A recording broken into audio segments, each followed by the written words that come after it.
Yun no, isang mapagpalayang Biyernes ng hapon sa ating lahat. Ako po si Lord De Vera. And I'm Denise Tan. Tambay lang kayo rito hanggang alas 3 kami. At kami din po ang bahala sa balita at balitaktakan. Sit tight and have some afternoon delight.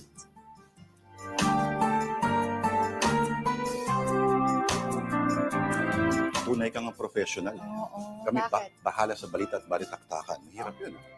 Maraming B words. Correct. K at letter T. O, isa pang B, Biyernes. Biyernes na ngayon at ang sigaw natin pag Biyernes. Bueldo Salamat, Jesus! at Biyernes ulit. Okay, this Friday is a payday Friday sa marami nating mga kapatid at ang dami ring mga Christmas tree lighting ceremonies since ang countdown to Christmas is just 40 days to go. At syempre, alam na natin to. Alam na this, nangangamoy ang matinding traffic. Kaya magbaon po tayo ng mahabang pasensya. Siya lang po yung negative pananaw sa Pasko. Pag Ako, Friday, okay lang po pag ako. traffic. Uy, alam mo, there was this one You time. Grinch. There was this one time I spent 7 hours on the road. Hindi ako, ang pupuntahan ko lang dapat is somewhere in, I think, here lang, Mandaluyong or Marikina. I forget. Christmas time to? Hindi, not even. Papunta akong work, tapos parang nag-decide sila na hindi siya aabot. Tapos pauwi, another like 3 hours. Ito ba yung inantay ka namin? Si Tin yung muntik na mag-replace sa'yo? Hindi. Ano Iba pa to, to? a few years ago. 7 hours nga ako. Oo. Ano bang Balikan. event ng mga araw na yun? Wala. Bakit Tapos, sabay-sabay? ano ba, uso pa nun Twitter. Hanap ako ng hanap kung may aksidente ba, may construction. Tapos, May Twitter pa naman. ex na siya ngayon. Mhm. Oo, walang maibigay na explanation yung mga tao. So, just be ready po kung kayo po ay nagbabalak sa inyong mga biyahe, especially Ikaw ba today, Friday. May ways na ba ng panahon na yun? Wala pa. Wala pa ata. Hindi ko- Hindi pa masyadong... Pero ikaw ba gumagamit ka ng ways? Gumagamit ako pero hindi ako masyadong nagtitiwala. Tama. Lalo na kung alam mo naman ng mga dinadaanan. Correct, oo. Uy, ba't may kagat na to? Oo nga kinagatan ko. Ano ba the light of the day natin? Ang delight of the day natin ay ang classic burger ng Tropical Hut dahil naawa sila sa akin at wala pa akong natitikman sa Tropical Hut. Hindi pa raw siya nakakatikim na ako. Hindi pa. Teka, i-close up natin. O, direct ko. Paano ba? Maganda ba yan? Ganyan. Isa sa mga unang homegrown burger sa Pilipinas. Okay, let me try. Ano ba to? Dapat ba naked lang, no sauces, no anything? Okay, let's try. May pipino kumakaway. Yan. Ito na nga, itong side na to yung teka. Pisilin natin ng konti para medyo madaling. Sabihin natin kung meron Pinoy na burger talaga, isa sa mga nauna, ito talaga yun. Yung Tropical Hut, no? By the way, this is not sponsored. Cultural na influence lang po pinag-uusapan natin. Yes? Gusto ko may ketchup. Ayun. Pero masarap talaga yung, ito ang tawag nila dito yung classic, ano? In fact, dapat may balot pa to ng aluminum foil. Oo. Ano? At part ng ritual yung sinisira mo siya. Kumbaga medyo ito yung equivalent ng parang kumbaga champ doon sa may bubuyog. Na, So sikat talaga to before pa? oo. Okay, one more. Although yung names ng mga classic, mga ganyan, fairly recent na lang yan, na ginagamit. Pero dati, yes, ano nangyari sa'yo? Nasinggot mo yung ketchup? Natawa po sa sarili niya habang kumakagat. Kaya mo yan, Denise? Seryoso ba? May nasingot. Sandali lang po, ikukuha ko lang ng tissue. No! Natawa ako sa close-up mo. Bakit? Close-up mo. Mm. Tapos yung kagat ko pumasok sa frame. So ikaw yung naka-close-up. Pero nandun ako sa gilid kumakagat. Ulitin nga natin, hindi ko pa nakikita eh. Oo. Alam mo, may variation pa to, Tita Denise, ano? Ganito rin sa, pero may itlog. Ang tawag sa kanya yung rancho ranchero. Yata, yun ang binili natin para kay Denise Tan. Para may tumutulo-tulo pang mga egg yolk sa gilid. Hirap pala kinakagat niya. tumawa pag may burgers. Mhm. Pero gets ko kung bakit siya the classic, Yes. the burger. Mhm. At may variations din ito, Tita Di, no? Ito, ititip ko kung mahilig kayo mag-almusal ng masarap. May tawag sila doon, isa sa mga set breakfast meals, you get a patty plus three slices of toast. Tapos may egg na 2 sa gilid, etc. etc. Pwede mo orderin yun and you can order an extra patty para eksakto siya doon. Sa tinapay. Sa tinapay. Wow, what a combo. Okay. Tatay ko rin ang nagdala sa akin sa unang-una sa tropical hut. Actually, yung dami daw dyan, meron pa nga daw masarap din daw yung chicken, I heard. Spring chicken yung kanila. Oo. Take note, spring chicken. Wow. Tropical. May isa lang akong di talaga gusto doon. Ano? Ganyan din pero may pinya. So, hindi ka kumakain ng sikat? Yung may bubuyog, yung may may Hindi pabate? amazing yun. Ah. Not amazing at all. May paraan ng pagkain doon. Ano? Tatanggalin mo yung pinya. Pitik-pitik lang. Okay, pitik. The urban jungle. From damage caused by idling to heavy load of accelerator, your engine must be strong enough to handle high demands. SICK Urban ProTech, engineered to protect your engine against the challenges of urban driving.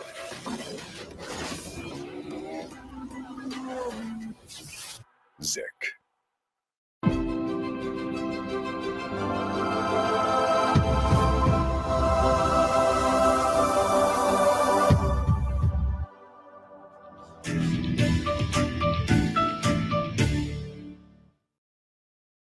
O dating kongresista ito si Matt Gaetz, ang dating ahensya na nag-iimbestiga sa kanya for sexual sex trafficking and oo. drug boss Correct. drug use. Oo. Ngayon, in charge na siya ng ahensya ngayon. Isipin mo, Mhm. para si Janet Napoles. Sabi nga ng mga NBI. netizens na parang how ironic daw na sabi nila, feeling nila baka daw in the future wala nang ibang maimbestigahan kung siya na daw ang bagong head. Sa bagay naman, kung yung presidente mo ay indicted or convicted criminal, everything else is open. Pero mamaya, puntahan natin. Ito po si Matt Gaetz, ayan. Di ba? Talagang isa sa mga pinakamaiingay at pinaka-rabid na mga MAGA people talaga itong si Matt Gaetz. At very controversial itong taong ito.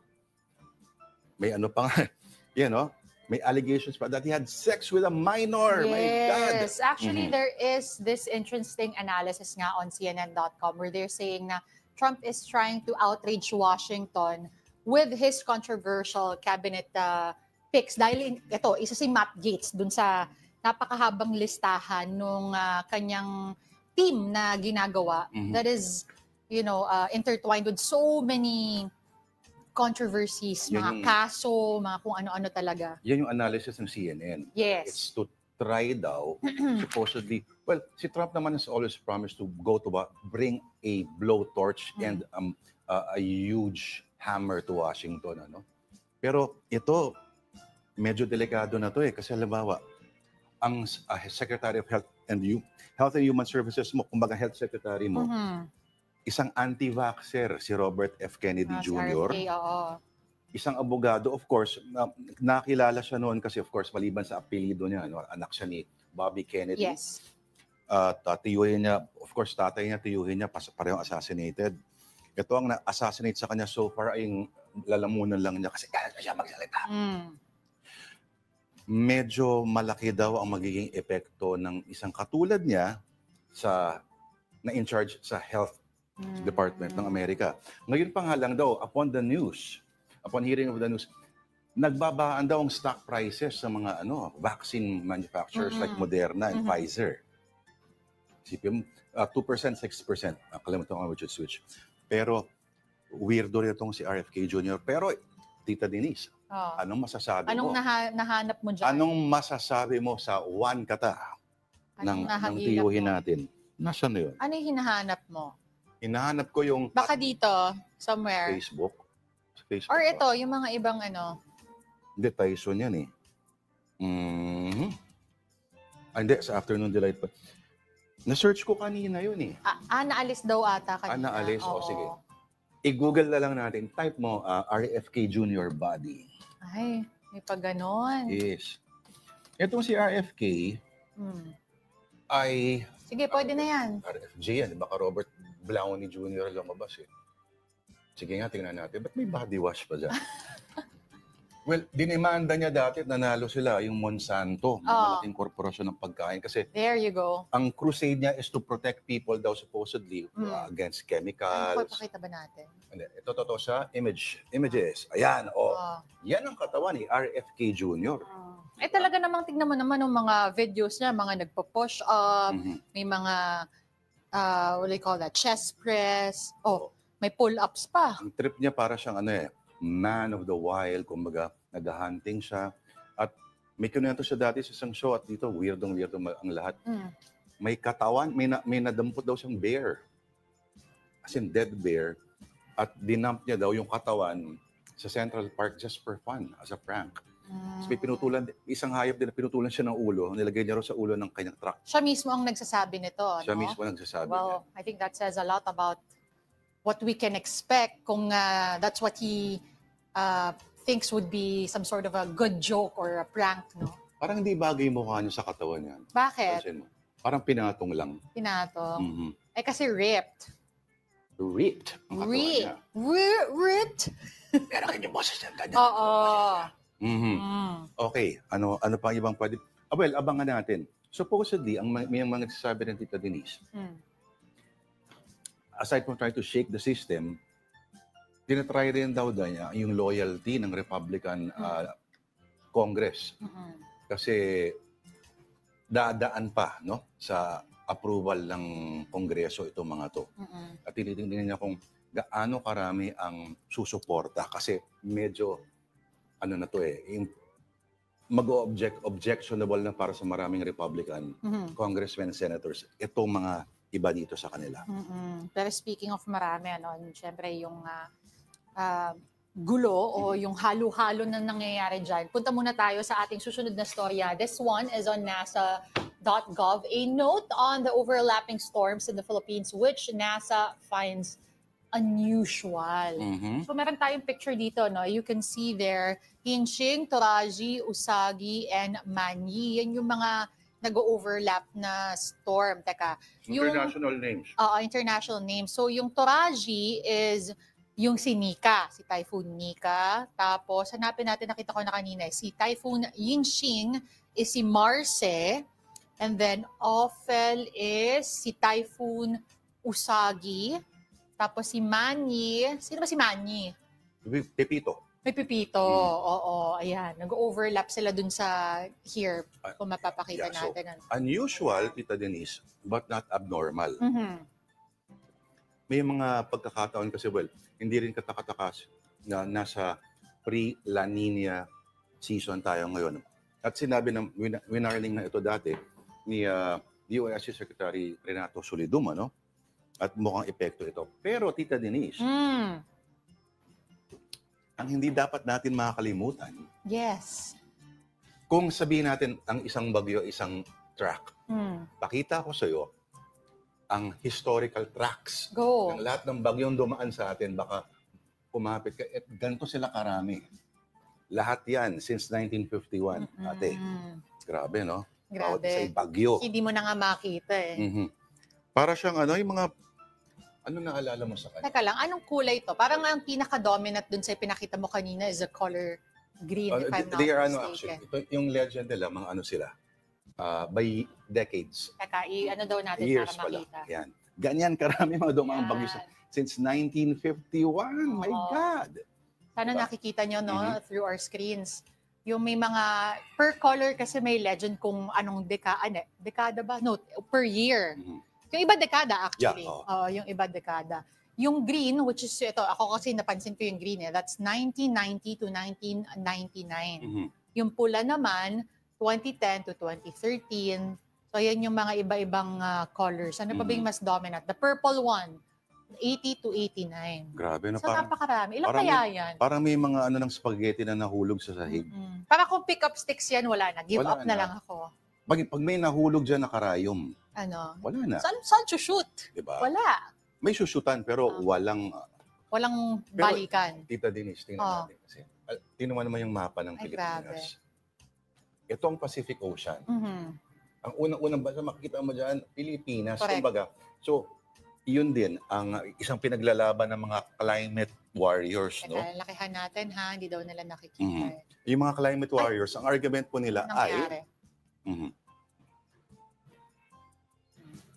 yung emissions na global that cause global warming supposedly na nanggagaling sa mga first world sa atin ang Ang hagupit. epekto. Oo. Kaya marami nagde-deny doon na ano kinalaman namin sa isang ng third world country sa gitna ng Pacific Ocean o sa left side ng Pacific Ocean. Kasi pag umiinit ang tubig dito, mas lumalakas yung mga Correct. bagyo at tayo yung unang gate, kumbaga, tayo yung unang dinadaanan. At ang argument nga ng mga climate activists ay kailangan managot o kailangan magbayad. Di ba? Parang climate justice ang tawag nila. At bigyan suporta tayo kasi medyo hindi na rin biro itong mga palakas ng palakas. At sunod-sunod ha. Sunod-sunod. Oo. Tama yan. At dahil nga dyan, in related news on onenews.ph, typhoon fatigue. Kung kanina justice yung pinag-uusapan natin. Typhoon fatigue is taking its toll on rescuers, repeat evacuees. So, syempre, nandyan yung severe tropical storm Christine noong October 22. Teka, pakita muna natin, October 22. Tapos si Super Typhoon Leon, October 27, just 5 days apart. Typhoon Marsen, November 7, halos isang linggo lang din. Typhoon Nika, November 11. Typhoon Ophel, November 13 to 14. Tapos, ito naman, Typhoon Pepito, 14 to 16 rather. Sunod-sunod. Oo, yung pinakamatagal na nakita ko is I think around 9-10 days apart. So talagang kung ikaw ay nandun sa area na laging tinatamaan, whether ikaw ay rescuer or resident, talaga namang nakakapagod at nakakatakot na rin. Oo, nakakatawa lang. Alam mo mangyayari every year pero nagugulat pa rin tayo na, uy, may bagyo. Uy, bakit walang nagsabi sa akin na may bagyo? Na alam natin mangyayari pa rin ito. At ngayon, dati may predictable months kung kailan siya mangyayari. Pero ngayon, Oo nga Pasko, oo. before mag-Christmas, tatama. Ako ang kinakagulat ko, I think the last couple of years is yung mga early May, minsan ang ulan-ulan na. Samantalang before, I remember, this was of course back in my college days, na parang alam mo lang na pagpasukan na, bakit pinagpipigil ng tao? Pagpasukan na, dun lang talaga tumatama ang ulan. Tama. Oo. Ako, Just mga June, nung time ko. lalo na henerasyon ko, ang alaala ko sa Hunyo ay yung amoy ng plastic cover ng libro na may patak ng ulan. May kakaibang amoy. Oo, wow, plastic cover talaga. Of course, mahal ang libro. Oo nga, sayang no, kapag na... So, typhoon fatigue, Yes, oo. dalawa lang naman yan. Either magde-deny tayo or gagawin natin bahagi na ng pamumuhay natin. So, yung resilient climate adaptation, mukhang, and hindi lang mitigation, adaptation na rin dapat ang ginagawa. Kumbaga, yung mga bahay na tinatayo ay designed dapat Correct. with, let's say, floods in mind. So, alam mo, no, may mga ibang bahay na ang living room nila ay nasa first floor na, nasa second floor na. At ang paradahan nila ay paakyat.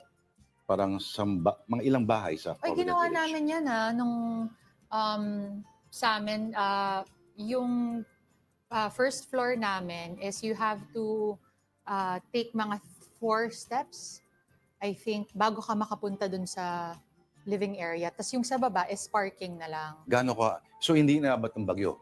Kung babagyo man ng ng I mean, malakas, baha pala. ng baha, hindi na, kung aabutin man, ay konting-konti na lang.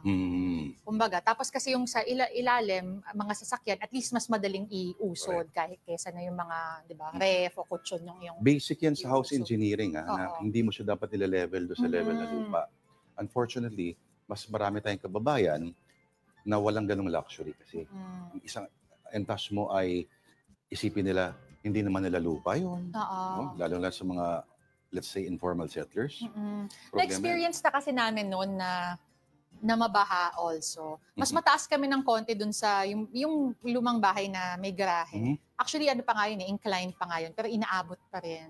So, doon na nagpa-renovate. Anyway, here is something inspiring naman for us. This Friday, a Gen Z educator is spending his weekend in an ETA community in Central Luzon to teach without pay. Mobile Journal RR Tubise has this story. Kung ang ibang young professionals ay nasa gimikan o nasa biyahe para sa kanilang weekend getaway, ang isang Gen Z sa Tarlac nagtuturo sa isang Aita community linggo-linggo. certified lakwatchero. Gaya ng ibang Gen Z, ganyan daw si Adrian Tabag ng Tarlac. Pero hindi sa mall o sa mga club para pumarty ang punta niya. Tuwing linggo, ito ang pinupuntahan ni Adrian. Mula sa patag na kalsada sa Kapas, kalahating oras silang naglalakad marating lang ang Aita community ng Sitio Kalangitan. Ang pakay nila, maturuang magbasa at magsulat ang mga katutubo. Tayo para sa pagdating ng mga bisita. 2022 nang mag-umpisa ang NGO na Liwanag at Dunong na magturo sa mga Aita. Si Adrian naman ay sumali noong June 2024. Noong una, mga bata lang daw ang kanilang mga tinuturuan. Pero ang mga matatandang miyembro ng Aita community nagpakita rin daw ng interes sa pagbabasa, pagsusulat at pagbibilang. At isa sa mga rason ng mga nanay at tatay doon sa community bakit gusto nilang matuto. Kasi gusto nilang turuan ng assignments yung mga anak nila. Gusto nilang turuan na sila mismo yung mag-assist doon sa mga anak nila doon sa mga modules. 30 kabataan ang mga batang tinuturuan ng grupo nila Adrian. Ang mga adult learners naman ay aabot din sa 30. Kulang-kulang 150 raw ang populasyon ng mga katutubong Aita sa settlement. Sa tansya ng grupo ni Adrian, nasa 20% lang ang literacy rate ng Aita community na ito. Ibig sabihin, malaki raw talaga ang problema ng edukasyon sa mga katutubong Aita. Ako yung pagtingin ng mga Gen Z feeling ko sa teaching, wala namang pera dito, kailangan magturo ng mga Gen Z. Bakit? Kasi kailangan, yung energy namin, I think, sir, kailangan ng energy na yan dito sa Philippines. Yung pagod, hindi ko ma-describe kasi sir, yung init, yung lalakarin mo, tapos yung sakripisyo sa biyahe, pero yung magpapabalik sa'yo, sir, makikita mo kasi na gusto nila yung ginagawa nila, gusto nila nag-aaral. Hindi man daw madali ang magpabalik-balik tuwing linggo sa komunidad, hanggat kaya ay hindi niya raw susukuan ang kanilang ginagawa. Parang wala akong karapatang mapagod, sir. Hanggat hindi nila sinusukuan yung mga sarili nila. Parang tayo din, ako din na bilang volunteer teacher, wala din akong karapatang sukuan sila, sir. Kasi sir, I have all the privileges. Kasi I believe, sir, may pananagutan yung gobyerno sa kanila, sir, na makaabot sa kanila yung basic service. Ang kwento ni Adrian at ng Aita community sa Tarlac ay isang inspirasyon at paalala. Kahit sino, pwedeng tumulong, malaki o sa maliit man na paraan. Mobile journalist RR2BC po. Hatid ang mukha ng balita. Si teacher, akala ko nung una si Jay Taruk, si Pops Jay, na May hawig, gano'n? may hawig eh. Oo. Oo. Pero sa puntong ito, binabati muna natin lahat ng Afternoon Delight viewers na nakatutok po ngayon sa Facebook, YouTube, TikTok, at maging sa mga ospital. Tatay ko nanonood ngayon. Hello po. Hello, Dad. Mukhang lalaya na siya bukas. Oh, wow. Good Yay. news. So, mag-celebrate Ay, salamat. tomorrow. Sana weekend. Pero pag nakita mo yung hospital bill, hindi ka mag-celebrate. Okay lang yon. Kinikita Oo. yon. At tanong niya kahapon, sino yung matandang kausap ninyo? Oh my gosh. Sabi ko, Oh. Dad, mas matanda ka pa ron. Oh. Hindi yung matanda. Meron lang siyang, sabihin natin, dignified salt and pepper hair. Oh, I like that. Alex Fuentes, hello. At sino pa? Sigurado ako nakatutok ngayon si Oo. Tito Rafael. Si Tito Rafael nag-comment kanina, teka lang, babalikan ko yung Facebook. Good afternoon, Delight, Tita Denise at Tito Lourdes. Nakikitan daw siya pag tawang-tawa ang tita mo. Correct. Yan talaga ang binabayaran dito. Mm. Pag humahalakhak si Denise, yung parang halakhak naman kukulang. Mamaya papakita ko kay Lord yung yung close up. May nag-send sa akin. Yung nahuli sa camera. Anyway, Dapat may instant replay. oo nga, walang instant replay. Yung moment na pumapasok Pwede ba i-send ko sa inyo direct tapos mamaya pag nag-gap tayo, yun ang opening natin. Okay, Ralph Domingo, good afternoon, Lourdes and Denise. Still busog from all the brunch this morning. Kakwentuhan nila si Angela at saka si Diego. Ito naman, si Philip Atason. Good afternoon po. Pabati po sa lahat ng mga taga 1st District, Davao Oriental. Salamat po. Greetings coming from Philip Atason ng 1st District, Davao Oriental. Sa YouTube naman, sino mga nanonood sa atin? Ang dami rin. No? Ako sa YouTube. Tingin. Oo nga pala. Teka muna, ha? Ay binabati natin wala na si Lucifer Satanas. Hindi na nagpaparamdam. Hindi ka paramdam. Baka kidlatan mo kami dito. Actually, parang okay lang naman. Oo. Pangalan ng user po Parang yun. okay lang na hindi siya magparamdam pala. Username po nung yun, si, ano ba ito pinitingnan ko? YouTube. Anong petsa ba ngayon? 15. Sorry. JN Ramos. Hello, Kamerienda. Just had my, ito pa nga pala, no? Si Jet, hello. Lloyd Chongko, isang day, sahod lang yan ni Boss Oo Lloyd. nga, alam Ang mo. mga bills. Kukunyari lang yan si Lord. Hindi po. Ang isang day na sahod ko ay presyo po nitong kinain namin burger. Mm. Maria Milagro Zarate Pimentel. Hi, Lord and Denise. Yunag. Ano yun? Naputol eh. Love your show but I miss Von Belenario. Ay, sabi oo ni Maria nga, si Pimentel. Von. Hey, Epic. Hello mga tito and tita. Good morning from sunny Dubai. Ay, wow. Hey, Epic. Gusto ko ng recommendations. Ano ba mga snacks na pwedeng ipabili doon? Sa Dubai? Oo, yung mga... Kasi alam ko before may nag-viral yung parang chocolate ba yun na napakamahal, di ko matikman. I think 1 bar is parang 2,000 pesos. Pag may 1 bar nagbigay siya ng ganun. dates tinitipid ko. Gusto mo ba? Mahilig ka ba sa Hindi. dates? Ako din Isang minsan- date, mas okay. Ako din mahilig ako sa dates. Iyon, no? Time out mo na. Okay. Yung mga dates na may burger na gumagano sa screen. Marami pa akong ikwento sa inyo. Magbabalik po ang Afternoon Delight.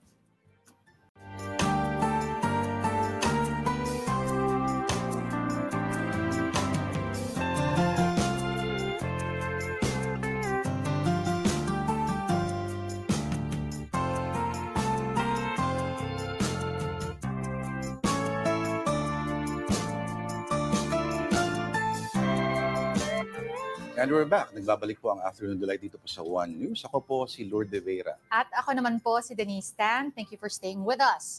Ophel has weakened into a severe tropical storm over the Luzon Strait. It was last located 215 kilometers northwest of Calayan, Cagayan, with winds of 110 kilometers per hour and gustiness of up to 235 kph. Ophel may re-enter the Philippine area of responsibility after briefly exiting PAR this afternoon. Signal number 2 is up over Batanes. Several parts of Luzon are also under signal number 1. Meantime, another cyclone, Pepito, has intensified into a typhoon. It was last located 620 kilometers east-northeast of Hinatuan, Surigao del Sur, with winds of 130 kilometers per hour and gustiness of up to 160 kph. Signal number 2 is up over parts of Visayas, while other parts of the region and Luzon are under signal number 1. Let's now check in on Cagayan, which was severely battered by Tropical Storm Ophel. And we have News 5 correspondent Brian Basa on the ground. Brian, okay, nasa Santa Ana, Cagayan ka pa rin ba?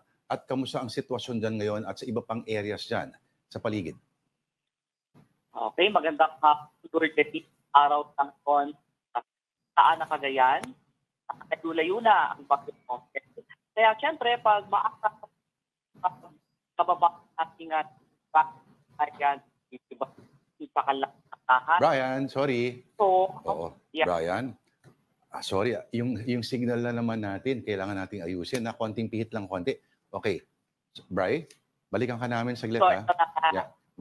Yeah. So, We're just gonna fix the line, right? okay. Yes. Si Brian Basa, ang ating correspondent ng News 5 na mukhang hindi na yata umuwi. Oo. Dahil sa sunod-sunod na bagyo, dahil Oo. halos frustratingly similar yung dinadaanan nitong past week ng mga bagyo. Di ba kanina nga pinakita natin from NASA, it was Marce, Nika, Ophel, Pepito, nag-overlap na. At talagang, pati yun, sunod-sunod, di ba? Ubusin yata yung alphabet itong mga bagyong ito, no? At ang dami pa, no? Unfortunately, parang from what we're hearing, dahil nga La Nina season na. Well, pre-La Nina. Pre-La Nina. Pre-La Nina. Pre-La Nina season na. Pero isipin mo, Denise, yung dati nakita natin gaano kalakas yung hangin na nagre-report si Brian no, sa Cagayan. Isipin mo itong si Pepito.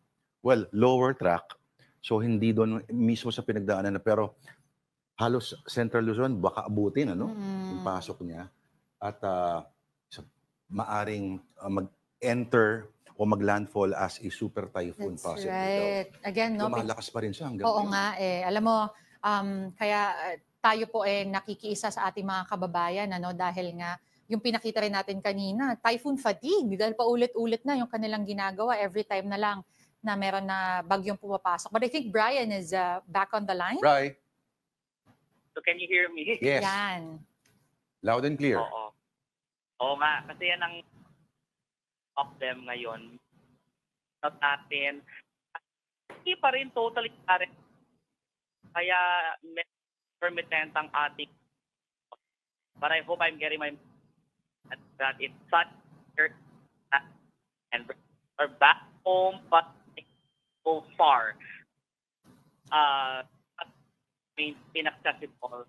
Bri, sorry. Walang Again, Brian, we apologize. Pero yung line, sayang yung report. Brian, si Brian Basa, sayang yung report natin. Yeah. Nagcha-choppy yung line. Oo. I guess may mga ilang linya pa rin yata sa areas. No, we're just assuming may mga linya pa rin na hindi pa yata na ibabalik kaya medyo nagcha-choppy. I think may report naman si Brian na Yeah. regarding that. Sige, mamaya tatry natin balikan si Brian. Nais natin siya makausap pa rin. Kasi maganda rin siguro pag-usapan how they're preparing, just in case for the next Oo. bagyo na naman. Okay, anyway. Sige, after Typhoon Nika, Cagayan is now reeling from the effects of severe tropical storm Ophel. And here's another report from Bayan Basa. Halos iwas-iwas ng malakas na hangin ang mga puno sa bayan ng Santa Ana sa Cagayan nitong Huwebes dahil sa bagyong Ophel. Ang mga poste ng kuryente halos mabuwal din. Halos walang makita sa mga kalsada. Ang mga nilipad na yero at sanga ng puno nagkalat sa daan. Kahit sa kasagsagan ng matinding hangin at buhos ng ulan, tuloy-tuloy ang pag-iikot ng Santa Ana Police para mailikas ang ilang residente.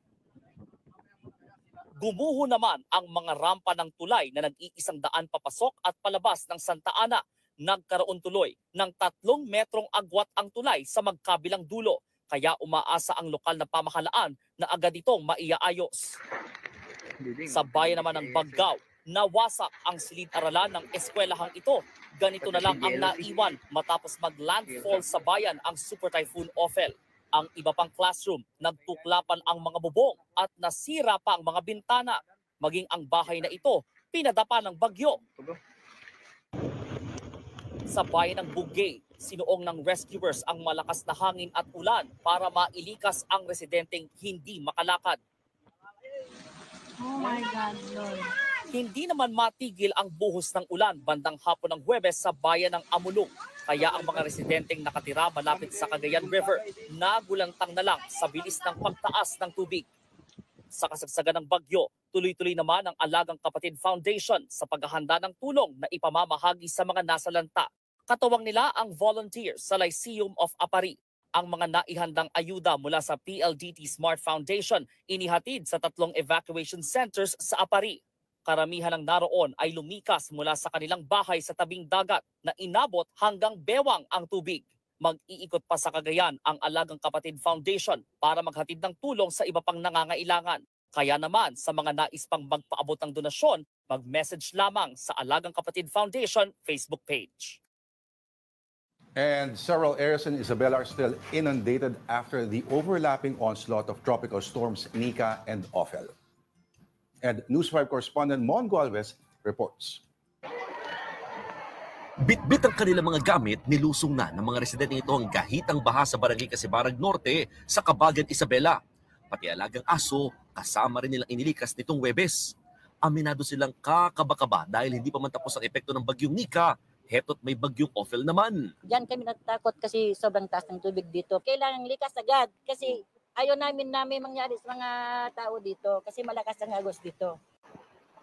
Si Jean, aminadong hirap na sa kalagayan nila ngayong sunod-sunod ang bagyong tumatama sa probinsya. Kakapagod po, mahirap din po ang lumikas. So gawa na din ng nakakaistorbo sa mga pang-araw-araw. Wala kaming pagkukuhanan ng pwedeng pang-araw-araw namin dito. Ilang araw ng lubog sa baha itong Barangay Casibarag Norte, umaabot yan mula tuhod hanggang minsan lampas tao pa nga o mahigit 6 na talampakan lalo na doon sa looban. Ang problema dahil bumubuhos na naman itong malakas na ulan, hindi malabo na mas tumaas pa yung tubig at bumagal ang paghupa ng baha dito sa lugar. Sa bayan ng Tumawini, kasamang inililikas ng residente ang mga alaga nilang baka. Halos mapuno naman ng evacuee ang covered court na ito.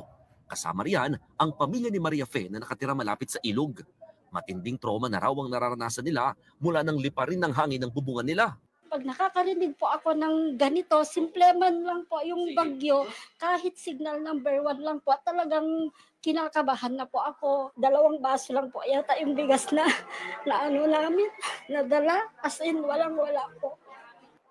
Isa pang problema ngayon ng mga residente, ang pagkakasakit na ng ubot-sipon ng mga bata.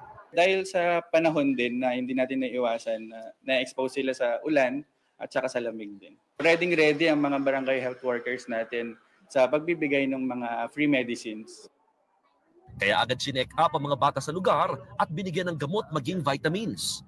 Namahagi rin ng hygiene kits ang lokal na pamahalaan sa kada pamilya. Ako, si Mon Gualvez, para sa 1PH.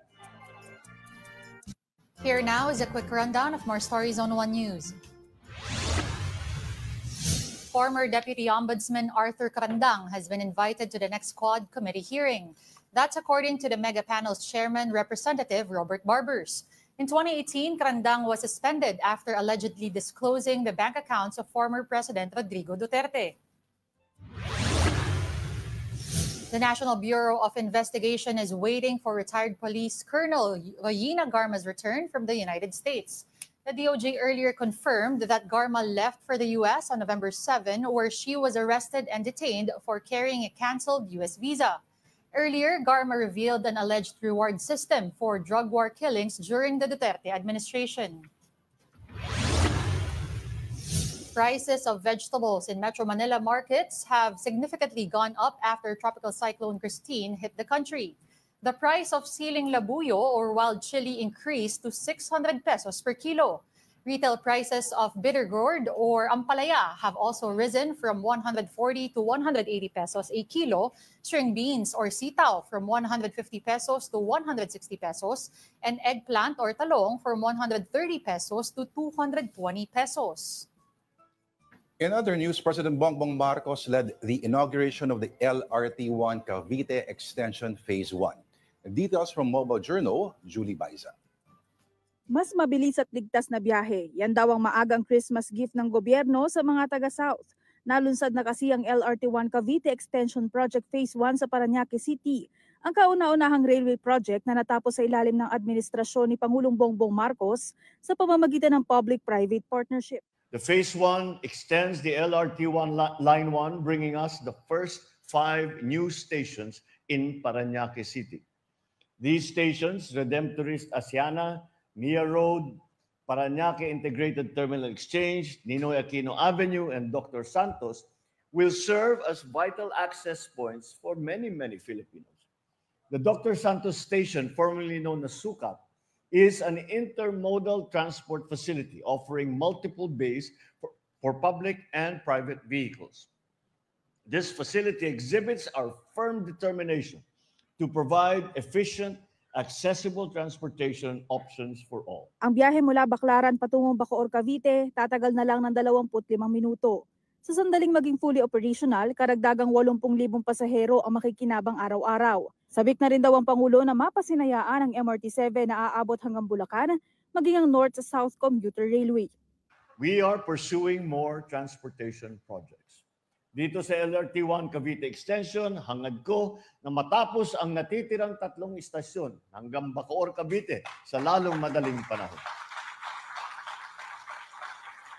Ukol sa Unified Grand Central Station sa Quezon City na magsisilbing terminal kung saan magtatagpo ang 4 na linya. Hangad ko na agaran nitong magkukumpleto. Nang sa gayon, handa itong magbigay ginhawa sa mga pasaherong tumatangkilik sa tren araw-araw. Mobile Journal Julie Baiza po, hatid ang mukha ng balita.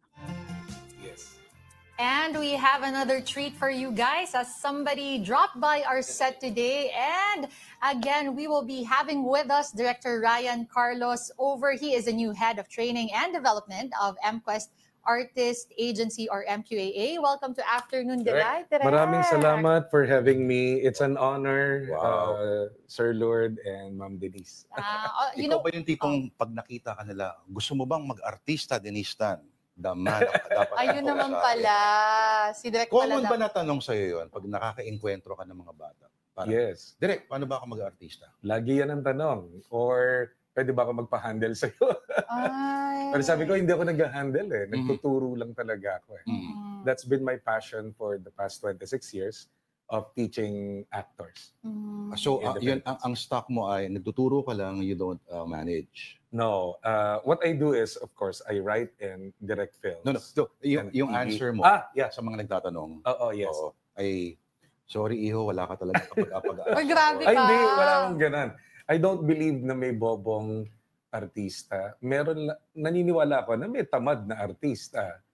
Pero walang bobo. Lahat yan na iwo-workshop. Wala ring pangit. Hindi lang masyadong gwapo. Hindi lang masyadong cute. Direk, ano ang usual when you teach these artists? Is it more of the mas emotional na iyakan o mas yung tawanan? Hindi. The Ano ba? difference between I teach from the one that was developed in the past is I don't teach them emotion as an end result, but as a way to empower a goal. Hindi yung iyak pa, tawa pa. Hindi. I explain to them their objectives. Let's say, kunyari, sa scene, to get you to love me again. Pag-uusapan namin yon bilang director, bilang coach, at saka, kunyari kayo, may eksena kayo, to get you to love me again. Then tatanungin ko kayo, personally natin. Nako, Lord! Yan. Gusto ko i-try ito. Umuhugot. Yes, ang tawag namin dyan, sa Tagalog, mas maganda, Lord, karga. Karga? Karga. So, ngayon, tatanungin kita, kunyari, tinanong kita, anong objective mo sa eksena to get you to love me in spite of? Gusto ko mahalin mo ko kahit na ganito ginawa ko sa'yo. Ay, tapos, pero tatanungin kita, sinong karga mo and why? Ano yun? That is your personalization. Who in your life do you need to get that from? Sa kapatid mo, sa ex mo? Hirap. Ay, di naman. Mas magiging totoo ka, Denise. Mas magiging natural. Kasi, let's face it, Direk, may mga tao na wala talagang life. Diba? Yes. Saan sila huhugot? What if? Minsan nga, tatanungin ko, meron akong eksena, mga teenager.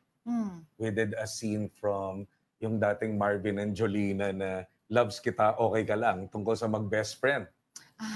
Wait, ito ba yung nag-uusap sila sa terasa? Ano pala yun? yan yung famous line na, di ba? Yes, I'm only your best friend. Taga-enroll mo ako, taga-gawa ng assignment, ganyan. Pero, ang tanong lang dun kasi, it's how will you personalize that? Kunyari, pag walang experience, what if? Kunyari, sige nga, sasabihin ko sa kanila, who in your life you can't afford to lose their trust? 14-year-old. My mom, gagana na kaganyan. Why? Mawala ng tiwala yun kapag nabuntis ako or kapag I stray away. O may karga na ngayon siya.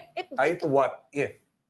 Pero ito na ba direct yung tinatawag nila na chabak technique? And we heard ikaw lang daw pala ang only Filipino accredited to teach It's this. It's 60% to 70% of Academy Award winners and nominees was trained by Ivana Chabak, like the likes of Brad Pitt, Halle Berry, Jim Carrey. Recently, Sylvester Stallone won for the last of the Rocky series, yung Creed. Nanalo pa rin, a 69-year-old mumbling actor. Pero kasi ang Chabak technique, we use pain as a fuel to win. Pain. Pain Buhay. as fuel to win. Yung how can we create catharsis to your character and to that of your own? So, di ba catharsis means yung release of strong emotion eh. Pero dapat nanggagaling yun sa'yo. Regardless of it's a what if, may totoong tao pa rin sa buhay mo. Wala kang experience, pero may mahal ka sa buhay. Gamitin natin yan. So that's the Chabak technique. Itong technique na ito compared, let's say, doon sa, alam mo naman, sinasabi nila na, ano tawag dito? May method. May iba-iba eh. Ngayon, sa Pilipinas, meron, di ba? Matagal natin ginagamit yung being. No acting please. No acting please. Tapos ngayon, sumisikat din sa atin yung Meissner technique, the repetition, ganyan-ganyan. Method, for the longest time, Lee Strasberg yan. Ang maganda sa Chabak kasi, it's we use our inner work which is the inner life. Naintindihan mo dapat na kung yung character may inner life ka rin. Pero do you How think, will you parallel that? Direk, do you think all people are capable of such levels of introspection? Yes.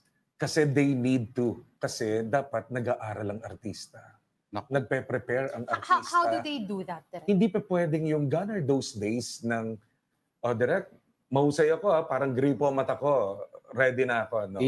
Iyak lang, parang automatic. Kasi alam mo, kapag sinabi mo sa artista, pinagawa mo sa artista na iyak, tawa lang, you're choking their emotions. Mapapagod lang yon. Hindi kagaya ng ine-explain mo sa kanila kung ano yung character, ano yung problema mo, ano yung bubog ng character, ano yung gusto niya. Then, saka natin objectives muna. Then personalin. Kaya yung Chabak technique may pagpapahalaga sa writer, sa director. May papaghala sa writer. Sana all. May mga ganyan, di ba? Okay. Pero merong mga natural na may talent talaga, no? Yes. Pero I agree with that. May mga raw talent talaga. Especially the kids. Ang mga bata, kunyari, ako nagtuturo ng mga, yung those whom you can see na mga bata na nag-lead sa mga shows. And how do I handle them? I handle them with kung ano yung naiintindihan nila, tatanungin ko kung anong ibibigay nila, pero i-explain ko sa kanila. Then even sa kanila, may simple karga sila. For example, How do you sorry to cut you off, but how do you simplify that question to, like, I guess mga teens or adults, yung ano yung hindi mo kayang mawala sa'yo, like the trust of your mother? I mean, for, let's say, a kid that's young as 5 years old. As simple as, how do we make it this anak personal for you? Ganun lang. Kunyari, yung eksena, may kaaway. May kaaway yung bata at inagaw sa kanya yung baon niya. Paano pag ganon? Paano pag ganon? Dahil siyempre, ang objective ng eksena is, ang nakalagay po doon sa scene, gagante ako sa kanya yun sa scene, para mag-aaway kami. How do you personalize that aside from imagining that is the situation? You need to do that. Pag sinabi ko doon sa bata na, pwede ba natin personalin to? May naalala ka bang nanggaling ganyan? Dinilaan ko po yung kaklase ko kasi inagaw niya yung lollipop ko. Dila na. Kala ko yes. anong... so it's in short, it depends upon the age. That's the reason why yung mga, I group them. Iba ang 6 to 9, 10 to 12, 13 to 17, and 18 up to 8 years old. Meron akong 8 years old for as long as you can still do it. May mga nag-start sa akin, 69, may billboard na sila sa EDSA, lumalabas na sila sa teleserye. Teka, gusto ko rin magka-billboard. Alam mo, hindi wala sa edad. Francis Tolentino pala, nag-train sa'yo, si Senator. May billboard sa EDSA. Parang sa fiction din, sinasabi nila, pwede mong, sa fiction, sabi nila, bawat karakter daw dapat, may kailangan siyang mangyayari, meron siyang gusto, even if it's just a glass of water. Yes. There's always a reason why the character is doing that. Pero, diba? Direk, ito ay pagbubukas na ng iyong talambuhay at damdamin sa isang maliit na grupo ng mga tao. At hindi lahat ng tao ay handa gawin yun. Iniintay ko sila. Hindi ko sila pipilitin. Ilang araw may workshop? Hindi naman. When I say, no choice sila. Kunyari, kung bukas na ang taping, talagang babrasuin ko sila. Kasi I always tell them that this is personal. Kaya sa workshop, bawal lang cellphone. Hindi kami nagsa-cellphone. So that is our safe space.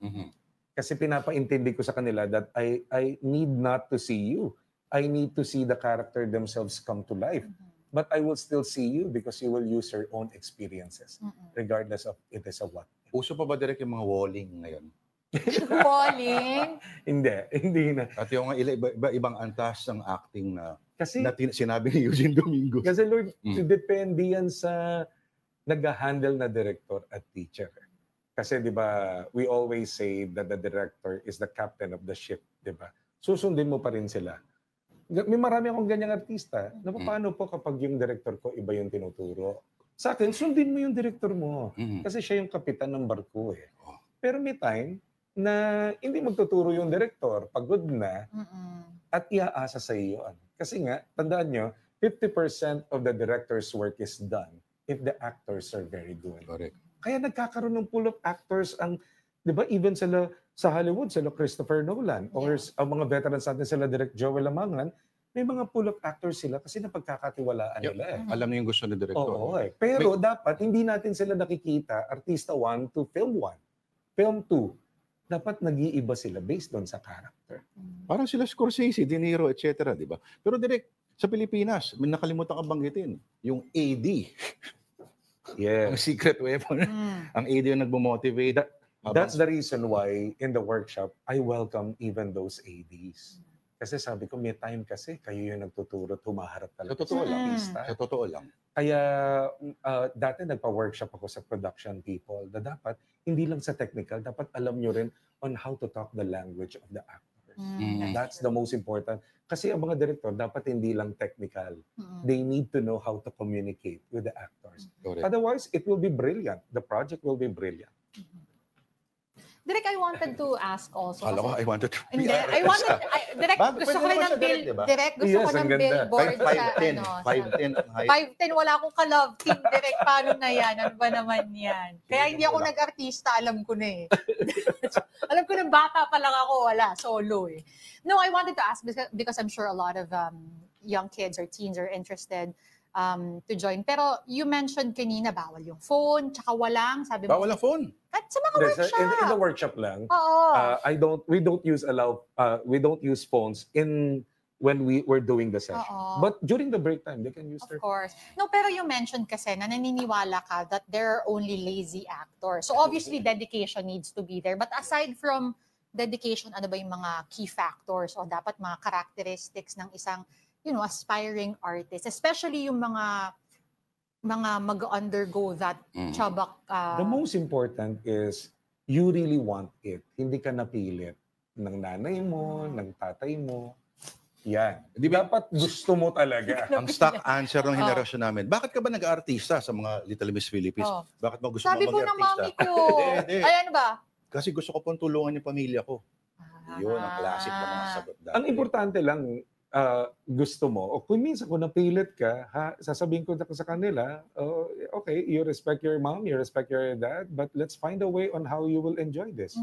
Let's find a way on how you can have discipline and at the same time, for all you know, nagagamit nila sa different areas of their life. For all you know, magaling ka mag-edit. Tsaka yung pilit naman minsan, umpisa lang eh, tapos they learn to love the craft eh. The craft mismo. Yung mga ganon. Yung I always tell them, maraming paraan para maging artista. Pero the best way is to go to training.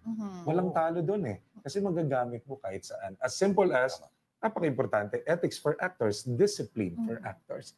Yan yung number 1 sa workshop dapat. Ang henerasyon ng mga direktor ninyo, henerasyon ng direktor, uso pa rin ba sa yung kinagisnan sa isang universidad? Sabihin natin yung disiplina ng teatro doon, yung parang may pagka-tyrannical na sabihin natin na medyo may matataas ang volume level sa mga... Iba-iba kasi yan eh. Ako hindi eh. Ako, I don't believe in shouting, in cursing, in... Mga pagtoni, mabesa ng mga instructions. Ako kasi, I believe na pwede naman silang kausapin. Bigyan lang ng rules and regulations. Kasi naniniwala ako sa pa-workshop eh. So, nandun yung maximum tolerance at saka yung patience ko sa pagtuturo ng mga baguhang artista.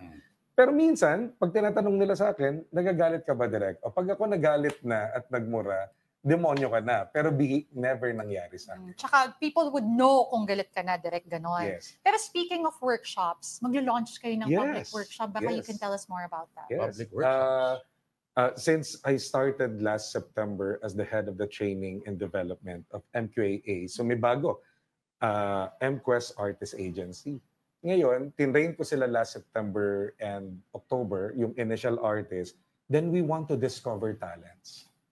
Eventually. So ngayon, we opened the public workshop. I will start this December.